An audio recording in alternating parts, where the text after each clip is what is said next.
Hello everybody, today we are continuing learning about the method of substitution with some more difficult examples. Just a reminder that geogebra.org is a great site that you can use to graph. Just go to Start Graphing if you want to check your work, or you can also use desmos.com as another great graphing app. Just go to Start Graphing. All right, so let's get to this note. Okay, so the reason why these examples are more complicated are because we will be having coefficients where they're other than 1 or -1. So notice here that none of the coefficients are 1. Okay, so when we rearrange for a variable, it's a bit obnoxious because we will have a fraction. So we want to pick the variable that will produce the least amount of fractions.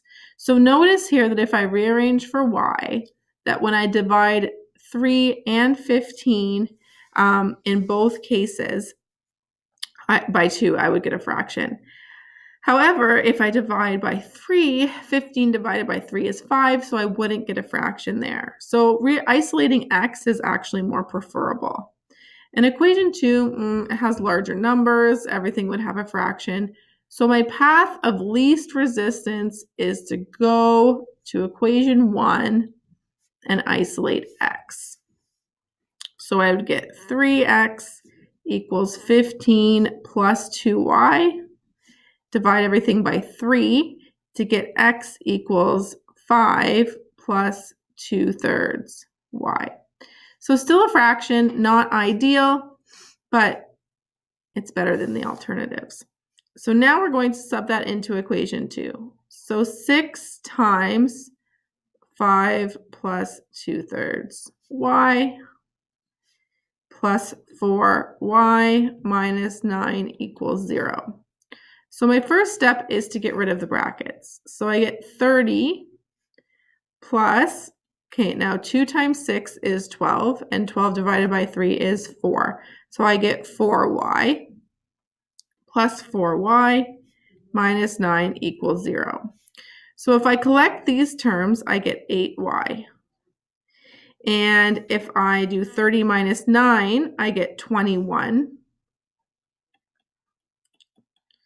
Okay, so I just move the 21 to the other side. So y is equal to -21/8. Not pretty, but it's still a number. So now I want to solve for x by putting it into this equation here. So x is equal to 5 plus 2/3 times -21/8. So that's 5. Okay, now 2 times -21 is -42, and 3 times 8 is 24. So now I can go ahead and just add this, but what I would prefer to do is reduce this first. So 42 would be 21/12 if I divide both top and bottom by 2. Okay, so getting a common denominator here, that's 60/12 minus 21/12, which gives me 39/12, which if I reduce, I get 13/4. Again, you could put this whole thing into your calculator exactly like it's written, and you would actually get 13/4 as long as you're using your fraction button properly. So the final solution then, we write the x value first, 13/4 and minus 21/8 is the solution. Okay, let's try one more of these difficult ones.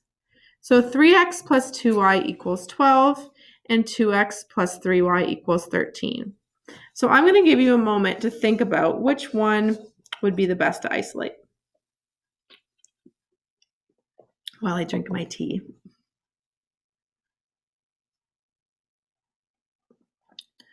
Okay, so definitely do not want to isolate anything in the second equation because we have a 13 and that's not divisible by 3 or by 2. So we want to isolate something in the first equation. But guess what? 12 is divisible by 2 and by 3, and neither of these are divisible by each other. So whether you choose X or Y doesn't really matter. So we'll just say we'll isolate for Y. Okay, so that gives me 2y equals 12 minus 3x when I move the 3x over. So y is equal to 6 minus 3 over 2x when I divide everything by 2. Okay, so now let me substitute this in to the second equation. So I get 2x plus 3 times 6 minus 3 over 2x equals 13. Okay, so now I have 2x plus 18 minus 9 over 2x equals 13. Now you have two ways of dealing with this fraction. Okay, either we can just keep it as a fraction, or I can multiply everything by 2. I personally like it better to multiply everything by 2 just to get rid of that fraction. I think it's nicer. So then those will cross off. So then I would get 4x plus 36 minus 9x, right? Because those 2's crossed off, equals 26. So then I get negative 5x equals negative 10. Now, how did I get there so fast, you might be wondering? Well, 4 minus 9 is negative 5. And then the 36 I want on the other side, 26 minus 36 is negative 10. So x is equal to positive 2, since negative 10 divided by negative 5 is positive 2. Okay, so then I substitute that back into one of the equations. 3 times 2 plus 2y equals 12. So 6 plus 2y equals 12. 2y equals 6, so y is equal to 3. So my solution then is 2, 3. Okay. We're just going to do one word example now, and I will also show you it to you on the graph so you can compare the usefulness of an algebraic method of solving with the usefulness of a graphical method of solving. So Julianne convinced Mrs. Weens, my daughter, convinced me to adopt a puppy and a kitten. Not going to happen. But anyways, the puppy grows an average of 2 pounds per month, and the kitten grows an average of 3 pounds per month. When they adopted them, the puppy was 5 pounds and the kitten was 2 pounds. How many months after adoption will the animals reach the same weight? What will they weigh? Calculate using substitution and then verify graphically. So we have two things here two variables. We have let m represent the number of months since adoption.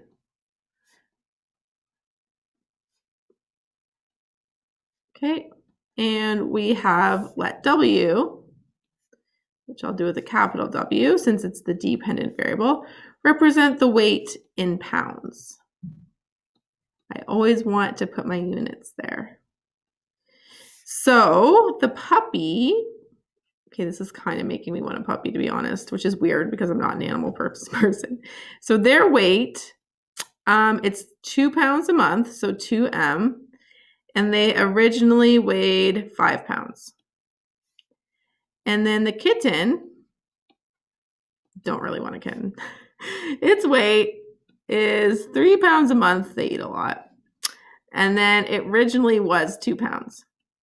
So when are these two the same weight and what will they weigh? Well, algebraically, we just use substitution by setting the two weights equal to each other. So 2m plus 5 equals 3m plus 2.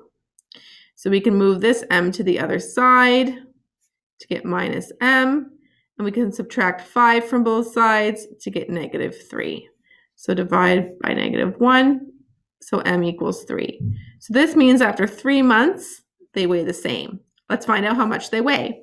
Now we can put 3 months into either equation because the whole idea here is that they weigh the same after 3 months. So it doesn't matter which one we check. So let's just check the weight of the puppy. So 2 times 3 plus 5 is 11 pounds. Now, just to be sure, we can put 3 in here. 3 times 3 is 9. 9 plus 2 is 11. Same thing. So after 3 months, both animals are 11 pounds. Okay, so let's verify this graphically then. Oops. There we go.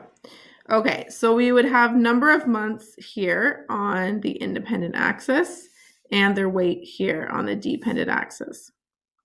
So let's do the puppy first. So the puppy started at, how much did they start at? 5 pounds, I think. Yeah. So 1, 2, 3, 4, 5. So that's where the puppy started. And then the puppy grew by 2 pounds a month. So after 1 month, it went up 2 pounds. And after another month, it went up 2 pounds. And after another month, it went up 2 pounds. And after another month, it went up 2 pounds. Okay, so you can use a ruler and show the weight of the puppy. So we can label this puppy, okay, instead of the equation because it's a word problem. It makes more sense to write it as puppy. Now our kitten started at only 2 pounds, so little. But every 1 month it went up 3 pounds. Oh, see, it disappears. I don't know why it does that. And after another month, another 3 pounds. And after another month, another 3 pounds. Why are those dots disappearing? I don't know. Something, what is going on? Stay. I don't know, guys. There. Weird. Okay, so if you draw this line, with a ruler, that's awful. And you can label it kitten. Guys, use a ruler. That's like brutal. Okay, you can see here that the point of intersection is 311. So that verifies what you did. All right, so as a result of this note, you should be able to rearrange when the coefficient is not 1 or -1. You can use substitution even with scary, mean, nasty fractions. And you can solve word problems and verify graphically. So thanks for watching, guys. I hope you learned lots.